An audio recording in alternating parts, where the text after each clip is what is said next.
Apapun terjadi, jangan pernah murtad jalan, jangan pernah meninggalkan Tuhan.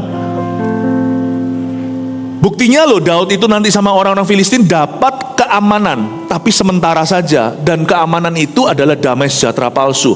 Buktinya nanti Daud pun dikhianati sama orang-orang Filistin itu. Ditolak-tolak lah, diusir-usir lah. Kalau Anda belum subscribe di channel ini, segera, supaya Anda bisa mengikuti terus rema-rema dari Roh Kudus ya.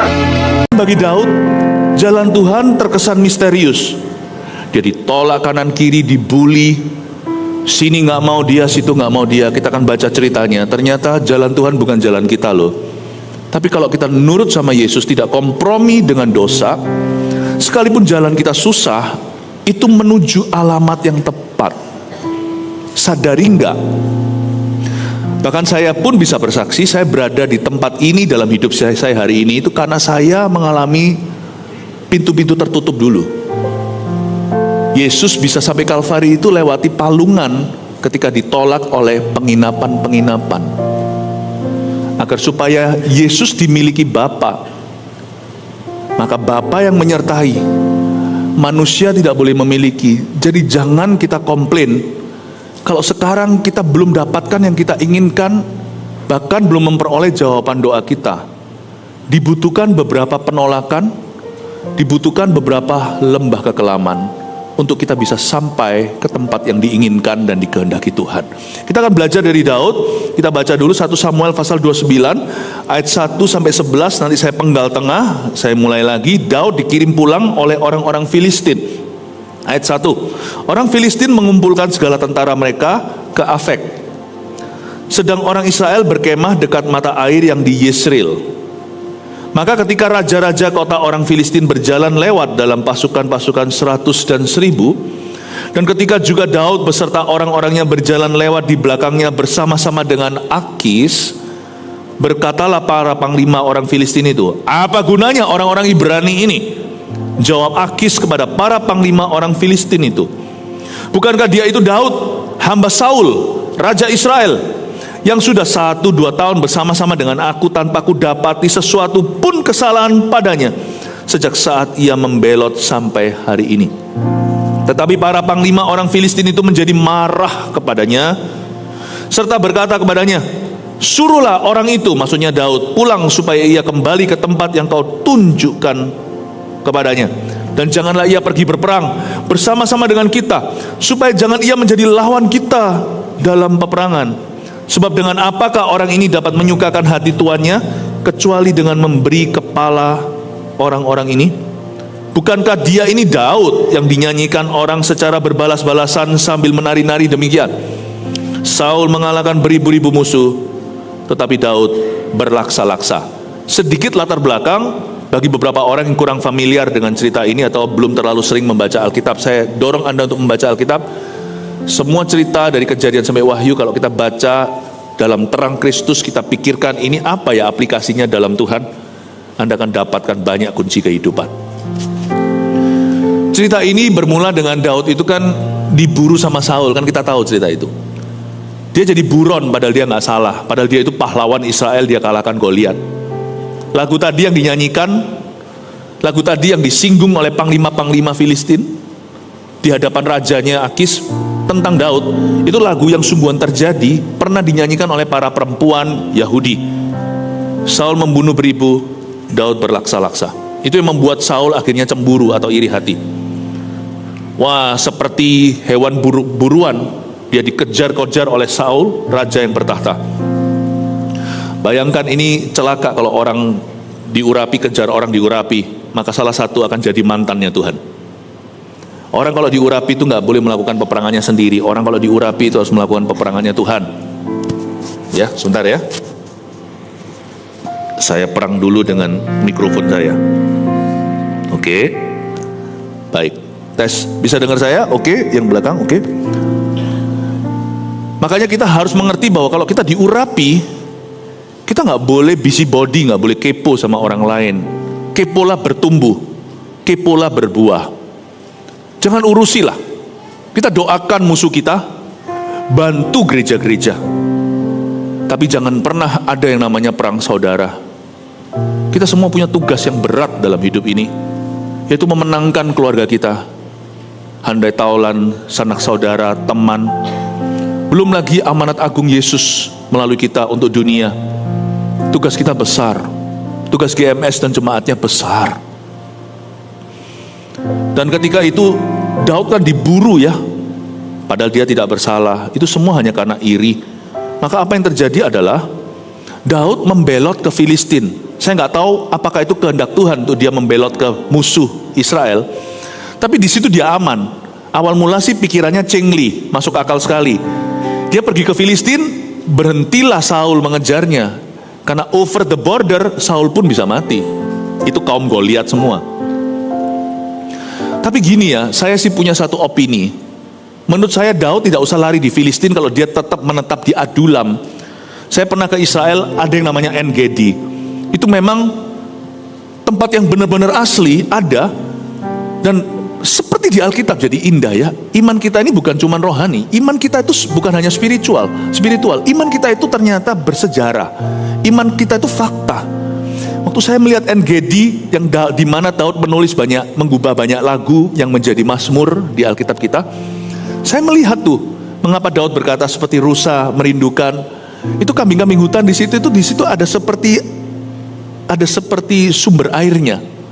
Saya bisa bayangkan dari satu kejauhan, tidak jauh banget, sangat dekat. Saya bisa lihat lekuk-lekukan gunung itu, bukit-bukit itu.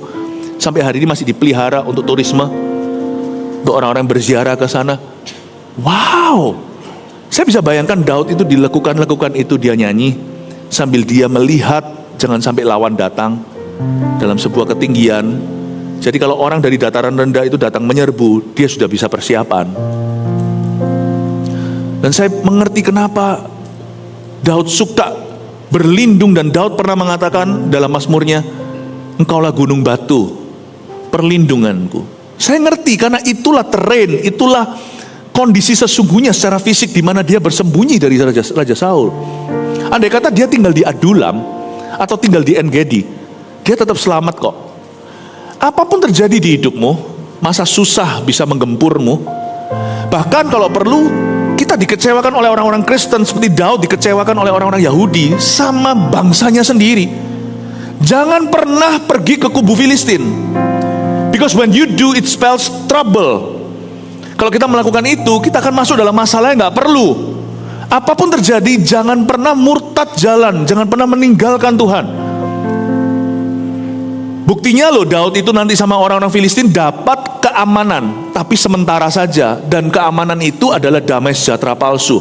Buktinya nanti Daud pun dikhianati sama orang-orang Filistin itu. Ditolak-tolak lah, diusir-usir lah. Akhirnya nanti kalau Anda lihat pasal berikutnya, gak usah dibuka, di Siklak istri dan anak-anaknya diculik semua. Nothing good away from the Lord, di luar Tuhan, kamu gak bisa berbuat apa-apa. Jangan jadi orang Kristen yang masa susah ninggalkan Tuhan. Tapi juga jangan jadi orang Kristen yang masa susah cari Tuhan, masa happy Tuhan tiada. Wah, yang kayak gitu tuh bukan hubungan dengan Tuhan Yesus. Transactional, itu transaksi sama Tuhan. Gak masuklah ke sorga lah orang begitu, karena hubungannya dengan Tuhan palsu. Bukan Kristen yang membuatmu masuk ke sorga, bukan yang menyebut Yesus Tuhan yang akan masuk ke sana, tapi orang yang mengerti kehendak Bapa. Bukan orang sempurna. Do you know your Father? Kenalkah Anda dengan Bapa? Daud ini saya nggak setuju sebenarnya kalau saya baca Alkitab begini. Dia kenapa ke Filistin? Buktinya loh, nothing good. Di Filistin itu nanti pasal 30, keluarganya pun hampir amblas. Hampir naas, sudah amblas, tapi dia dikasih Tuhan kemurahan hati. Tuhan kasih dia kesempatan kedua untuk merebut kembali. Buktinya nanti akhirnya toh dia kembali ke tanah perjanjian. Jangan lari dari tanah perjanjianmu sesusah apapun. Saya mendingan ya susah dalam Tuhan daripada senang di luar Tuhan susah kemudian. Berhikmatlah Bapak Ibu Saudara. Saya mending sakit, tapi dalam sakit saya gak sembuh-sembuh, saya tetap pada pengakuan iman saya, daripada saya sehat di luar Tuhan, gak sadar kapan Waktu Tuhan panggil saya binasa jiwa. Buat apa seseorang memperoleh seluruh dunia, kehilangan nyawanya atau yang paling berharga? Saya ikut Tuhan bukan karena kesembuhan, saya ikut Tuhan bukan karena kekayaan, saya ikut Tuhan bukan karena semua berkat-berkatnya. Saya ikut Tuhan karena mau ikut siapa lagi kalau bukan Tuhan Yesus? Bahasa Ibraninya versi Hokian, Tuhan Yesus itu yang paling cingli. Tuhan Yesus itu yang paling masuk akal. Kalau saya nggak ikut Tuhan, mau ikut siapa? Saya ikut Tuhan karena Tuhannya, bukan karena berkatnya. Yang gitu masuk surga. Bukan karena saya sempurna, nggak pernah berdosa, bukan. Saya ikut Tuhan karena Tuhannya. Makanya Tuhan juga nggak bisa pisah sama saya. Apa-apa dalam mati hidup, Tuhan adalah milikku. Tapi orang kan transaksi sama Tuhan, dia bentar-bentar akan meninggalkan Tuhan. Jangan seperti Daud, pergi ke daerah orang Filistin. Ngapain? Nggak ada yang bagus kok. Nggak ada yang kekal di sana. Tidak ada yang langgeng, nggak ada yang permanen. Tapi Tuhan memakai kesempatan ini untuk mendatangkan kebaikan dalam hidup Daud. Dia belajar sesuatu yang berharga. Hari itu dia ditolak oleh orang-orang kepada siapa dia mengabdi. Kan dia lari dari Saul dan dia mengabdi kepada Akis. Menurut saya Akis ini sangat beruntung. Kalau ada seorang pahlawan gagah perkasa diurapi pula menjadi staf karyawannya, Akis ini nggak layak terima berkat demikian. Akis ini orang yang tidak takut akan Tuhan. Di perjanjian lama mereka disebut kaum tak bersunat. Mereka lah Gentiles atau orang-orang yang bukan umat pilihan Allah. Dia mimpi apa dapat Daud? Menurut saya sih semua panglimanya sudah berjejer. Itu kayak North Korea, Korea Utara atau Rusia lagi adakan pameran senjata gitu loh, yang brok brok brok jalan begitu lalu hormat. Lalu habis itu dari atas diktatornya atau presidennya misalnya, atau langsung hormat juga Kim Jong Un atau Putin. Wah ya kan, Indonesia nggak kalah, kita juga punya lagu Aku Seorang Kapiten. Yang muda-muda nggak ngerti lagu ini, jadi yang ngerti lagu ini ketahuilah Anda sudah berusia. Betul kan? Tahu kan? Aku seorang kapiten mempunyai pedang panjang bila berjalan. Brok brok brok, itu tinggal di apartemen bawah komplain itu. Saya mau Anda pahami, mereka itu berbaris per 100 per 1000. Masing-masing ada jenderalnya, minimal kolonelnya. Itu semua orang suruh pulang deh. Pulang aja.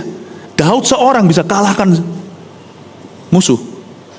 Tapi anehnya, Daud di undervalue, bahasa Inggrisnya, di underestimasi, diremehkan. Pernahkah Anda diremehkan? Jangan tersinggung, jangan marah. Untuk kita dimuliakan bersama dengan Kristus, kita kadang-kadang harus diremehkan oleh manusia dulu. Gak ada jalan gampang. Kalau semua orang mengeluh-elukanmu, jangan-jangan nabi palsu. It's okay loh. Saya pun alami. Selalu anak muda. Tapi sekarang kita kalau sudah semakin tua, kita rindu saat-saat dimana kita dimudah-mudahkan. Gak apa-apa lah. Anak muda kalau diremehkan, jangan marah. Tunjukkan lewat karaktermu, kekudusanmu, tutur katamu, hikmatmu. Kalau orang tua, kalau orang tua ditua-tuakan, nggak apa-apa. Tunjukkan juga lewat bijaksanamu. Putih rambut ubananmu itu membuat Yesus menggendongmu. Yang saya maksudkan adalah don't try to be somebody else. Jangan mencoba untuk menjadi seseorang yang lain. Jadilah sesuai dengan kehendak Allah bagimu hari ini. Bahkan jangan jadi diri sendiri. Dunia ini salah sekali berkata be yourself, be yourself. Kalau saya menjadi myself hari ini, saya nggak jadi pendeta, saya berkelahi di jalanan. Saya ini dulu tukang tarung. Kalau saya jadi ikan, saya bukan koi. Kalau saya jadi ikan, saya jadi cupang. Saya nggak bisa tinggal satu toples sama ikan yang lain. Saya tuh suka orangnya berantem. Dunia berkata be yourself, nonsense. Saya tidak mau jadi be myself. Saya mau menjadi be like Christ. Saya mau menekankan pada Anda, Bapak Ibu Saudara, kalau gak apa-apa loh ditolak sama manusia itu. Diremehkan, disalah ngerti, ya, di underestimasi, disepelekan. Monggo silahkan.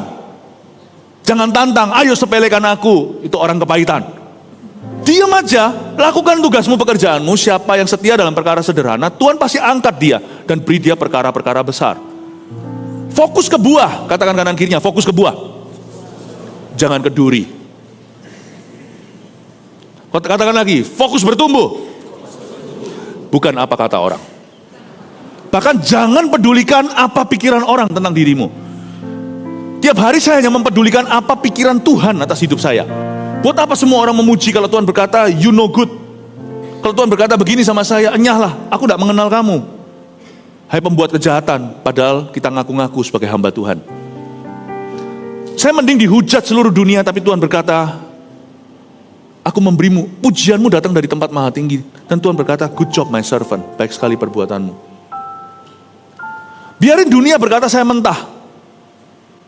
Mau tahu apa? Tapi kalau Tuhan berkata well done, daripada semua orang memujimu, Tuhan berkata kamu masih medium rare. Saya lagi lapar kali ini ya, pengen steak ya. Di mata orang Anda 100%, di mata Tuhan Anda belum, masih kelihatan belum matang, 30%, medium rare, setengah matang pun tidak, medium pun tidak, medium well pun bukan, apalagi well done. Udahlah, jangan pedulikan apa kata orang. Kalau Anda mau fokus,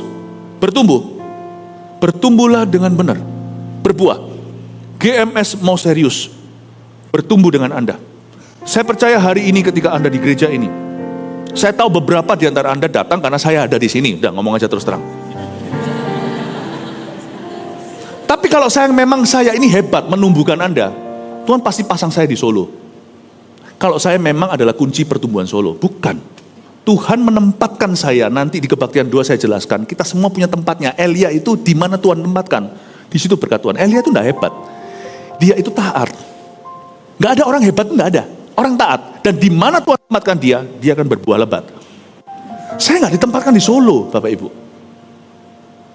Kalau saya ke Solo, tidak akan mentaati perintah Tuhan. Dan Anda mesti tanya, kalau Anda, saya percaya Anda hari ini ada beberapa yang datang cuma datang untuk pergi. Tapi beberapa di antara Anda serius to stay di tempat ini. Dan jaga-jaga jikalau ada orang-orang dan tentunya banyak yang akan stay di GMS Solo. Saya memberi pesan sebagai rasulmu, saya bukan gembala sidang di sini. Saya gembala senior di sana, gembala sidangmu secara menyeluruh. Tapi porsi saya hari ini datang ke sini secara rasuli seperti Paulus mengunjungi Korintus. Paulus mengunjungi Efesus. Dia pun tidak tinggal di Efesus dan Korintus, nantinya di Filipi apalagi, di Kolose juga. Di situ nanti ada Titus, ada Silas, ada Timotius yang jadi gembala sidangnya. Saya datang dalam kapasitas rasuli, tapi nanti di sini ada gembala sidangnya dan ada penggembalaannya. Jangan lihat manusia, fokuslah bertumbuh. Jangan fokus pada duri, ya duri jelas sekali. Juga jangan fokus pada mawarnya. Fokus pada buahnya. Jangan fokus pada keindahan, wow siapa datang, bukan. Fokuslah tertanam. Be planted in the mind of God. Tertanam dalam pikiran Allah, tertanam di dalam hatinya Tuhan. Be planted. Dan saya percaya dengan Anda tinggal di sini, digembalakan di GMS Solo, karena itu adalah penempatan Allah. Allah menempatkan GMS di Solo dan Allah menempatkan Anda di GMS. Orang Solo di GMS, siapa yang Tuhan tentukan waktu Anda tertanam di sini, fokuslah bertumbuh. Karena dari sini Allah akan menuntunmu ke jalan-jalannya. Saya percaya dengan Anda tertanam sekarang di sini, itu akan membawamu somewhere dalam rencananya. Itu akan membawamu pada suatu rencana yang belum pernah Allah wahyukan kepadamu sebelum Anda tertanam dengan benar. Waktu Anda tertanam, God will lead you somewhere in His plan. Amin, Bapak Ibu Saudara. Saya berharap di sini tidak ada yang namanya turis rohani. Ada beberapa tamu, nggak apa-apa. We love you, we bless you. Tapi gereja ini berdiri bukan karena acara. Gereja ini berdiri, tertanam di sini tidak untuk hit and run, datang dan pergi. Kami di sini untuk memuridkan Solo. Dan kalau ada orang-orang yang mau dimuridkan, bukan saya tapi Tuhan berkata, hidupmu aku akan tuntun tuntun ke jalan yang benar dulu, lalu ke rumput hijau dan air tenang. Dari sini, aku Tuhan akan menuntunmu ke suatu tempat yang kukehendaki di hidupmu. Gak pernah orang tertanam itu mati kutu. Dari sini Tuhan bawa ke suatu tempat yang lebih tinggi, dari kemuliaan pada kemuliaan lebih berikutnya, dari rencana Tuhan pada rencana Bapa berikutnya. Berikan tepuk tangan untuk Tuhan. Nah, saya perlu juga menekankan dari cerita Daud ini bahwa kadang-kadang jalan Tuhan itu tidak selalu up atau nggak selalu kelihatannya bagus. Nah, kita akan belajar dari Daud. Yang pasti kita pelajari sesuatu dulu, bahwa jangan mundur dari Tuhan, jangan keluar dari jalannya. Ngapain si Daud pergi ke area Filistin demi menyelamatkan diri namanya? Wong di Adulam dan En-Gedi aja seharusnya tetap selamat kok. Tetap selamat. Masa Tuhan akan izinkan Daud dibunuh? Hei Bapak Ibu, apapun terjadi, meskipun Anda panik sekali, kalau Yesus ada di perahumu, mana mungkin tenggelam meskipun Yesus terkesan tidur? Ingat cerita itu, murid-muridnya Yesus tertidur di dalamnya, dibangunkan itu dengan kasar. Murid-muridnya berkata, apakah kau tidak peduli kami tenggelam? Yesus harusnya tertawa dan berkata, masa mungkin tenggelam kalau ada anak Allah di dalam perahumu? Zaman itu Yesus dalam daging aja, dalam daging dan darah seperti manusia. Tidur aja gak mungkin tenggelam, apalagi sekarang dia sudah dibangkitkan. Dia tidak hadir dalam daging manusia di dalam hidup kita, tapi dalam rohnya. Kalau ada Roh Kudus dalam hidupmu, kalau Anda melibatkan Yesus dalam bisnismu, dalam rumah tangga dan keluargamu, masa mungkin sih Anda tenggelam? Yang disebut panic attack hari-hari ini lagi laris nih. Ini dagangan setan yang paling laris sejak pandemi. Mau tahu nggak obat apa yang paling laris manis? Obat penenang, obat tidur. Saya tahunya dari siapa? Saya tahu dari rekan-rekan dokter di jemaat kita. Obat tidur itu dicari dan banyak yang kecanduan. Mau tahu nggak? Panic attack itu bukan attack dengan panik. The devil is attacking you with lies. Setan menyerang Anda dengan dusta demi dusta. Orang panik itu karena dia percaya dia akan tenggelam dan Yesus akan tenggelam dengan dia.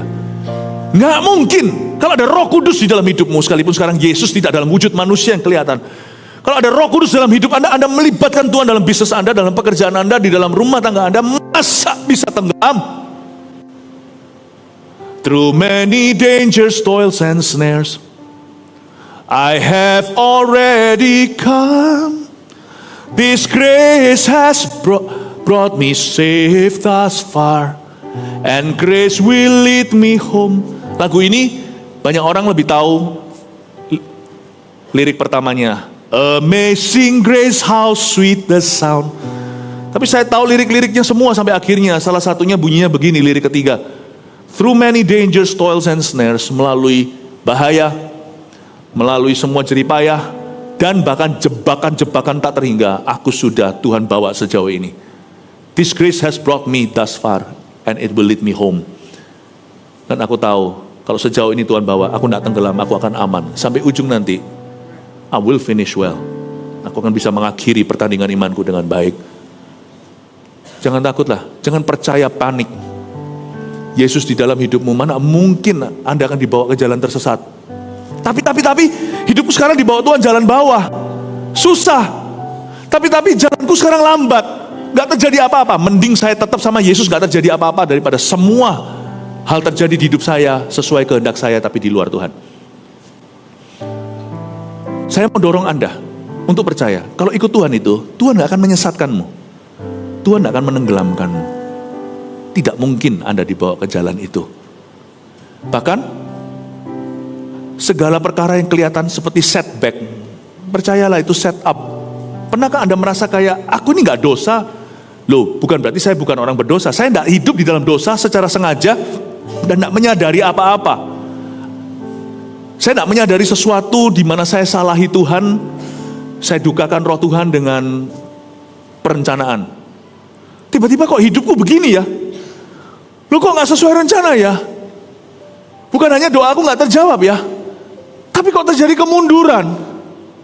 Setback itu kan kemunduran, back itu kan mundur. Tapi percayalah, setiap setback itu, kalau hidupmu tetap dalam Kristus, tidak kompromi dengan dosa, itu sebuah setup. Downtime itu prep time. Downtime itu preparation time. Waktu kita rasa down, jangan sampai tergeletak, tetap cari Tuhan.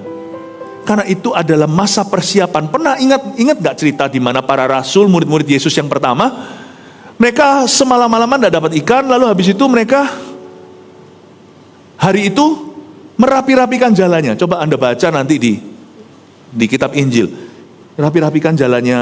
Itu nelayan, mereka kalau lagi tidak sedang memancing ikan, mereka akan memperbaiki jala-jalanya. Jala itu bisa bolong. Kalau kaos kaki kita juga bisa bolong. Dan jala yang bolong, mau nangkap ikannya itu 153, di bolongnya jala itu, ikan akan keluar. Kelihatannya kita dapat banyak. Pernahkah kita itu merasa begini? Bahkan juga di dalam pekerjaan kita, tapi keluarnya lebih banyak atau sama banyak. Pernahkah kita melihat teman juga banyak, tapi semua bermasalah nanti di belakang sama banyak? Kok bisa ya? Kadang-kadang Tuhan izinkan sebuah musim di mana kita itu ngalami down. Waktu down itu, dia memperbaiki jala. Sehingga pagi hari Yesus bersuara, anak-anak, tebarkan di sebelah kanan. Tebarkan di sebelah kananmu. Mereka menangkap ikan 153. Kalau dia tidak down dulu, kalau dia tidak tangan hampa dulu semalaman, dia nggak memperbaiki jala. Waktu 153 ikan salmon besar, tuna-tuna, waktu musim tuayan datang, jalannya akan jebol belakang. Saya percaya setiap musim down di hidup kita itu mempersiapkan sesuatu. Saya bersyukur sebagai pemimpin gereja ini, kami punya visi, saya dan istri. Waktu lagi down, semua orang pandemi, semua orang itu dirumahkan, kami persiapan. Semua gembala di bawah kami, gembala regional-regional, gubernur-gubernurnya, gubernur Jawa Tengahnya dalam pekerjaan, dalam pelayanan GMS secara menyeluruh adalah Pastor Bernard dan Pastor Anita. Gubernur Jabodetabeknya, Jawa Barat, Pastor Fuji dan Pastor Lena. Gubernur Kalimantannya itu Pastor Yudi Kusmanto dan Pastor Debbie.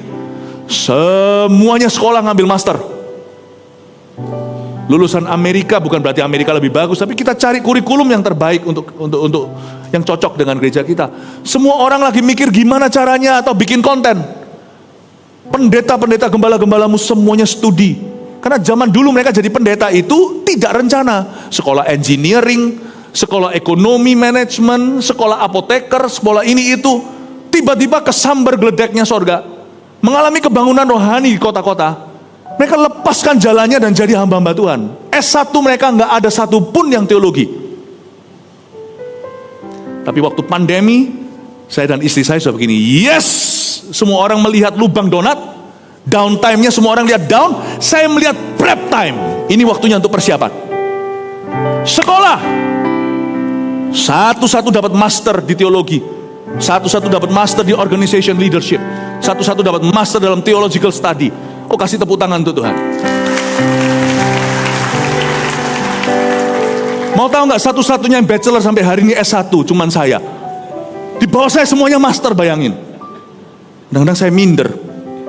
Ini Pastor Bernard ini master. Saya master juga, Master Ipman, Master Philip Mantova. Gak apa-apa, saya menghibur diri sendiri. Saya pastornya master-master. Saya tok yang S1, semuanya S2. Istriku juga, sampai sekarang masih sekolah lagi. Pastor Anita sekarang sekolah, tapi bukan di universitas yang sama. Sekarang dengan universitas yang satunya lagi. Wah, berat sekali. Kita semuanya prep time. Dan pada waktu kita pandemi, saya nggak nganggur. Multimedia kita itu ngembur.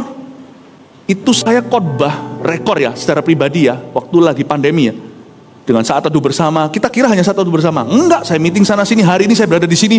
Lalu nanti jam berapa saya sudah di Taiwan. Di konferensi dimunculkan di sana dengan semua orang, social distancing, online, onsite, hybrid.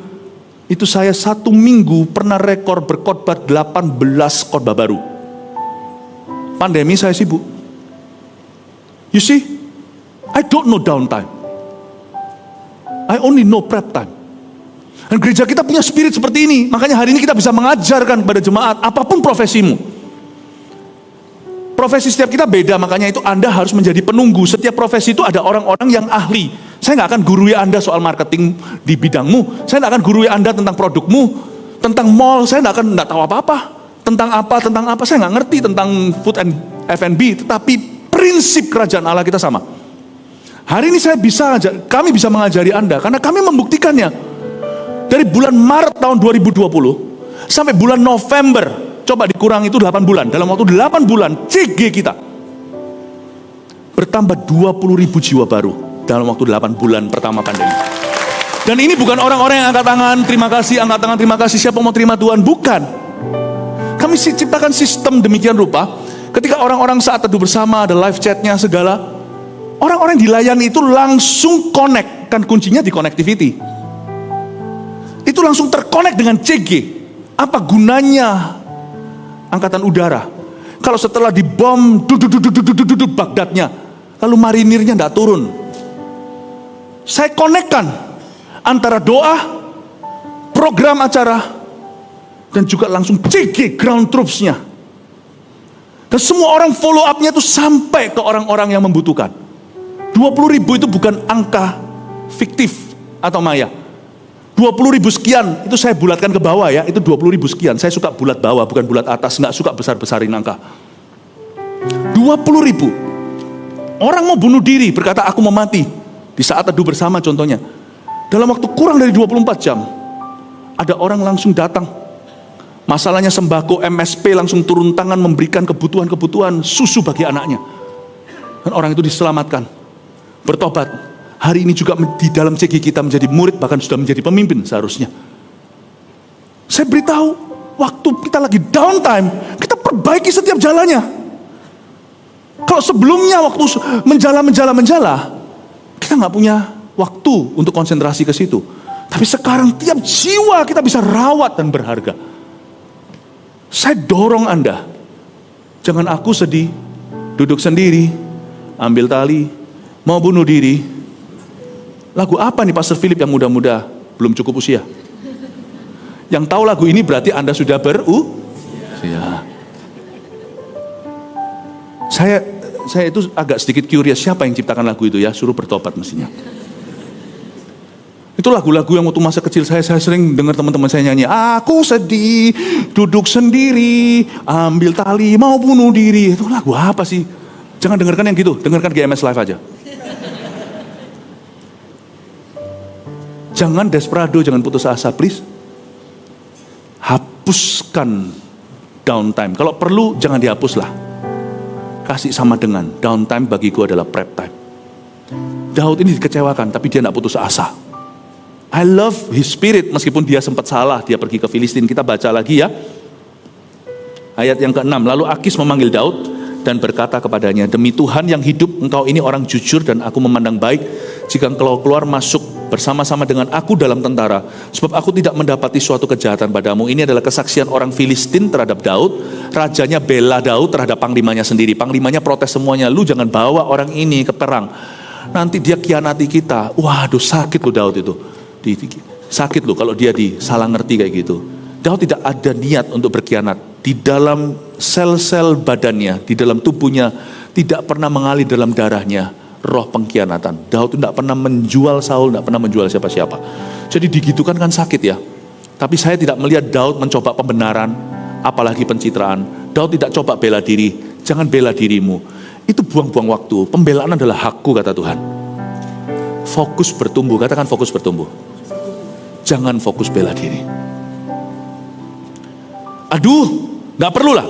Setiap orang yang mengucapkan kata-kata yang miring tentang dirimu, gak usah dikejar. Kalau Anda berjalan dari satu tempat ke destinasi, ada orang lempar batu, Anda selalu kejar. Ada anak jalanan lemparkan kerikil, Anda kejar dia. Ada anjing menggonggong, Anda kejar. Gak sampai-sampai. Please, gak usah bela diri. Dalam hidup ini fokus saja pada Tuhan, fokus pada tugasmu, fokus bertumbuh. It will lead you somewhere good. Sebab aku tidak mendapati sesuatu kejahatan padamu sejak saat engkau datang kepadaku sampai hari ini. Tapi engkau ini tidak disukai oleh raja-raja kota. Sebab itu pulanglah, pergilah dengan selamat, dan jangan lakukan apa yang jahat di mata raja-raja kota orang Filistin itu. Kalau saya jadi Daud, saya berkata, tapi. Daud enggak. Tapi Daud berkata begini kepada Akis, apa yang telah kuperbuat? Dia cuma satu kalimat. Dan kesalahan apa yang kau dapati pada hambamu ini sejak saat aku menjadi hamba kepadamu sampai hari ini, sehingga aku tidak boleh ikut pergi berperang melawan musuh Tuanku Raja. Lalu Akis menjawab Daud, aku tahu engkau ini memang kusukai seperti utusan Allah. Hanya para panglima orang Filistin telah berkata, ia nggak boleh pergi berperang bersama-sama dengan kita. Jadi bangunlah pagi-pagi beserta orang-orang tuanmu itu yang datang bersama-sama dengan kau. Bangunlah kamu pagi-pagi, segera sesudah hari cukup terang bagimu, dan pergilah. Maksudnya ketika matahari terbit, udah langsung minggatlah. Daud diusir. Wah, ini kayak orang di PHK. Setelah dia kerja mati-matian, Daud ini kan mau menunjukkan terima kasih. Dia ini tipe staf yang loyal. Gak apa-apa dia gak dibayar. Dia gak mau makan makanan-makanan yang free.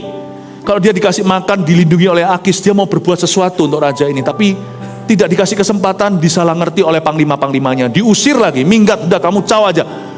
Daud ya tidak terpancing, mana tuh panglima, lalu pembenaran, lalu gegeran. Enggak, dia hanya ngomong ke satu, kepada rajanya. Dia merasa ngomong ke rajanya cukup. Anda tidak perlu dimengerti seluruh dunia alias demokrasi, baru Anda melakukan kehendak Allah. Cukup Anda memberitahu, menjelaskan dirimu kepada orang-orang yang berwenang. Don't worry about the rest. Saya nggak yakin Akis membela Daud gimana. Dia cuma berkata sama panglima-panglimanya, karena Akis juga orang politik. Dia pasti takut melukai panglima-panglimanya. Nanti jangan sampai terjadi kudeta. Jadi Akis paling ngomong gini sama Daud. Itu namanya pembelaan, soft defense. Dia hanya berkata sama Daud, dia ini orang baik loh. Nggak bisa.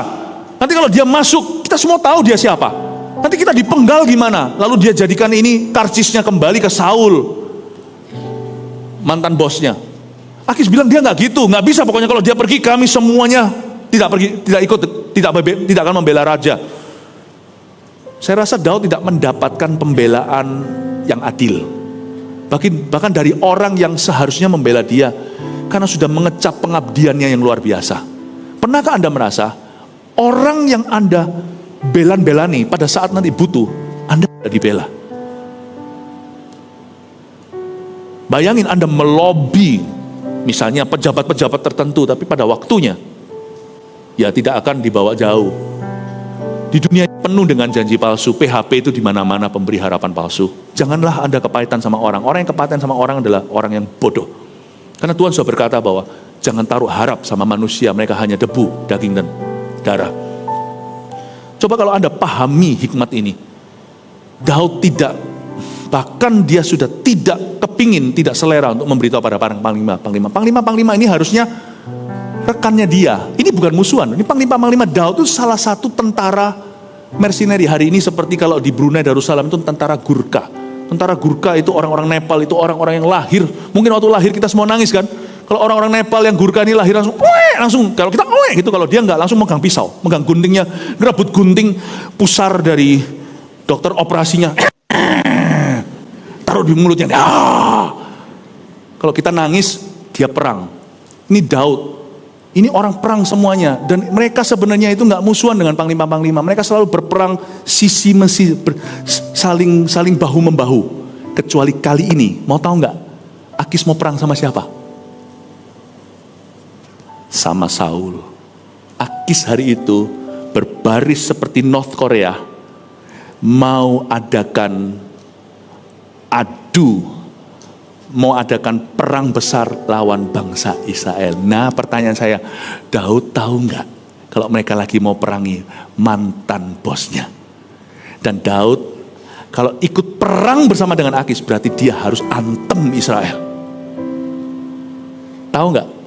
Kalau kita baca ini, Daud tidak kepingin untuk memenangkan hati panglimanya. Dia ngomong sama raja, "Raja, hari ini kau saksiku. Aku tidak pernah salah loh ya sama raja. Aku tidak salah loh ya. Aku hari ini tidak pernah mencuri di perusahaan. Aku tidak pernah korupsi. Aku tidak pernah merugikan, membocorkan rahasia perusahaan lalu pergi kepada perusahaan rival supaya saya bisa dapat gaji dan fasilitas lebih, saya jual. Nggak pernah loh, aku loyal. Raja berkata, pulanglah, pack your stuff, ringkaslah barangmu. Daud berkata, aku salah apa? Pergilah. Baik Raja. Dia pergi. Dia tidak menjelaskan dirinya kepada para panglima. Inilah sifat orang benar. Kalau Anda perlu menjelaskan apa-apa dalam hidup, jelaskan aja pada yang berwenang. Yang saya maksudkan bukan Tuhan. Setelah Tuhan, siapa yang berwenang untuk mengetahui apa yang perlu Anda jelaskan? Jangan bingung. Zaman sekarang ini di sosial media kan viral, semua mencoba. Nggak perlulah. Itu semuanya itu khalifah berlalu, sebentar aja lalu lalang. You must live. Anda harus hidup di antara orang-orang yang real. Pertanggungjawabanmu, hidupmu harus real sama mereka. Pilih-pilih kepada siapa Anda menjelaskan dalam hidupmu. Jalan Tuhan bukan jalan kita. Gak usah kita itu tempuh semua jalan supaya kita disukai orang. Fokus pada jalan besar, jangan keselokan. Jangan ke kiri dan kanan, jangan mau membelot kemana-mana. Saya dalam hidup ini belajar satu hal setelah 30 sekian tahun kenal Tuhan. Just focus on the main road. Itu toh. Kalau saya fokus kepada jalan besar, saya tidak pedulikan gang-gangnya dan geng-gengnya. Saya hanya perhatikan Tuhan dan apa yang menjadi tanggung jawab saya dan fokus bertumbuh. Tuhan akan menuntunmu ke rumput hijau air tenang. Katakan amin. Lalu bangunlah Daud ayat 11 dan orang-orangnya pagi-pagi untuk berjalan pulang ke negeri orang Filistin. Sedang orang Filistin itu bergerak maju ke Yesreel. Waktu orang Filistin maju ke Yesreel, mereka hendak bertemu dengan Saul untuk menghabisi dia di Gilboa. Singkat cerita, dalam peperangan itu minus Daud, hampir aja Daud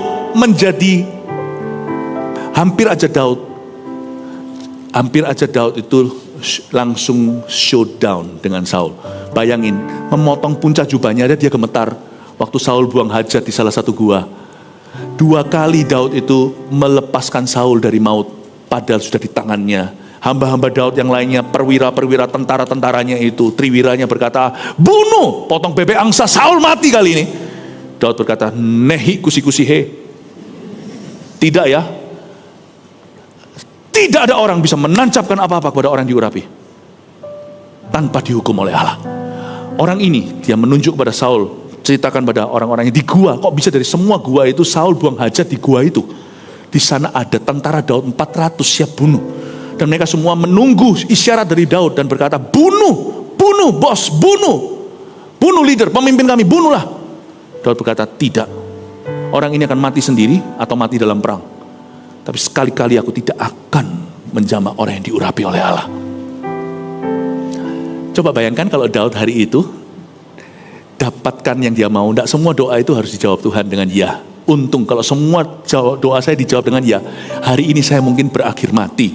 Mungkin hari ini saya berakhir tempat entah di mana yang pasti tidak dalam poros kehendak Allah. Dan bayangkan kalau Daud akhirnya berada di medan perang, dia di pihak Akis bukan di pihak Israel. Lalu pastilah dari semua tentara 100.000 itu Daud punya itu paling hebat. Orang-orang Daud itu bisa pakai ketapel tangan kanan, tangan kiri, bisa memanah pakai tangan kanan atau tangan kiri, itu bisa semuanya. Ini orang-orang Daud. Kalau yang lainnya itu tentara biasa, ini Kopassus, ini pasukan elit. Itu semuanya dari trainingnya di bootcamp. Daud ini latihannya sudah tiap hari diburu sana sini. Mereka latihannya pakai target. Daud harus bisa menancapkan panahnya untuk bisa makan hewan berikutnya yang jadi buruan. Jadi Daud ini latihannya itu tidak akan bisa tertandingi dengan orang-orang Akis. Saya yakin kalau dalam perang, Daud pasti masuk paling dalam. Pasti menembus tentara Israel sampai ke sentral. Niscaya, jereng ketemu sama Saul pasti. Dan pada saat itu, dia pasti dilema. Puncak jubahnya aja aku tidak berani potong. Sekarang dia sudah janji setia sama Akis. Kalau Akis ada di sana dan berkata pada Daud, bunuh Saul. Gimana jadi Daud? You think, kita mengira bahwa semua doa kita kalau dikabulkan kita akan happy. Kalau semua dikabulkan ya sama Tuhan, Anda akan dilema. Satu titik Anda akan dilema. Dan Anda harus melanggar perjanjianmu. Saya bersyukur pada Tuhan untuk setiap kata tidak dari mulutnya. Saya tidak akan marah sama Tuhan kalau Tuhan tolak 1-2 doa saya.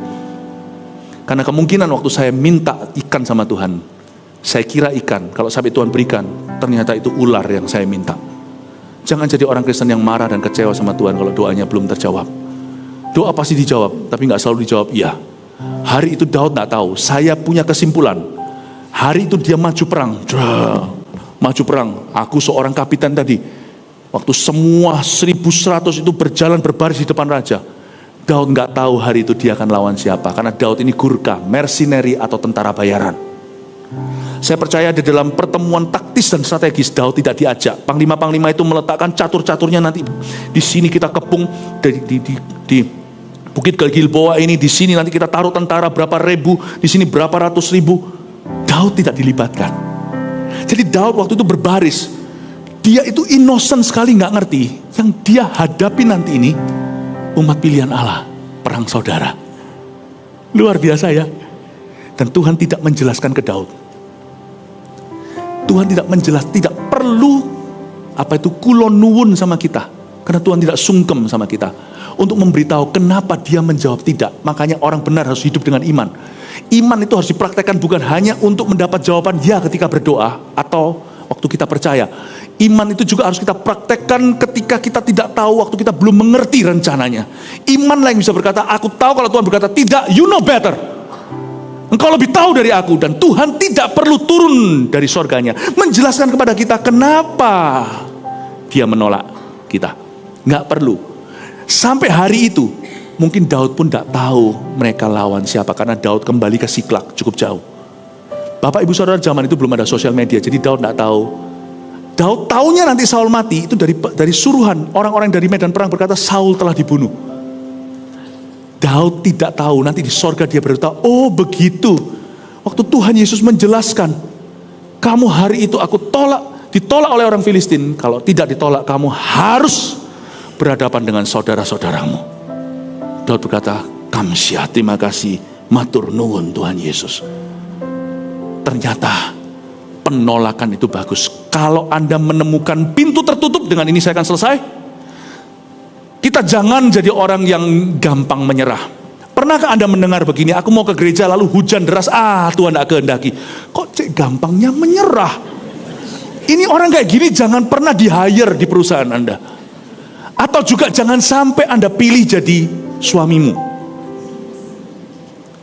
Buktinya orang muda mau pelayanan ke gereja, gini sedikit, gitu sedikit, udah bilang Tuhan gak kehendaki. Tapi kalau dia jatuh cinta, mau tsunami pun dia terjang. Sudah gak tanya lagi kehendak Tuhan, itu mauku.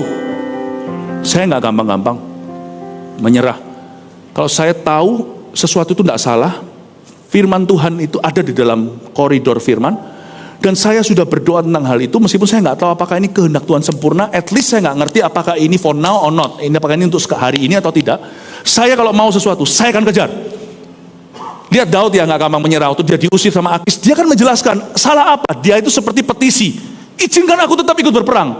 Tapi untungnya Daud itu belajar at the end of the day, pada akhir hari itu, setiap hari dia selalu berakhir berserah penuh, meskipun dia nggak tahu. Paham Bapak Ibu? Ya. Saya kalau menginginkan sesuatu, saya pasti akan kejar sampai dapat. Tapi kalau saya akhirnya nggak dapat, saya berkata, ya wis, saya bisa menerima. Pasti Tuhan tahu lebih baik dari saya. Ingat satu hal, kalau ada pintu tertutup, terjang. Kecuali kalau itu pintu dosa, jangan diterjang. Larilah. Kalau Anda tahu itu bukan dosa, itu apa yang baik. Tapi kalau itu tertutup, jangan berkata mungkin Tuhan tidak kehendaki. Jangan gampang menyerah. Hadapi. Tekun. Usahakan. Tapi kalau setelah Anda berusaha penuh, tetap tidak terjadi sesuatu, begini cara berpikirnya. Behind every closed door, di samping satu pintu tertutup, catat ini. Saya itu punya GR iman begini sama Tuhan. Kalau pintu ini sudah aku terjang sampai aku bengkak kepala, sudah aku suluduk sampai kepalaku berdarah-darah, nggak bisa. Ya sudah, berarti ada 10 pintu lain di sisi kanan kirinya yang terbuka. 1 Petrus 4 ayat 7. Kesudahan segala sesuatu sudah dekat. Karena itu, kuasailah dirimu dan jadilah tenang, supaya kamu dapat berdoa. Saudara yang terkasih, terima kasih telah mendengarkan firman Tuhan hari ini.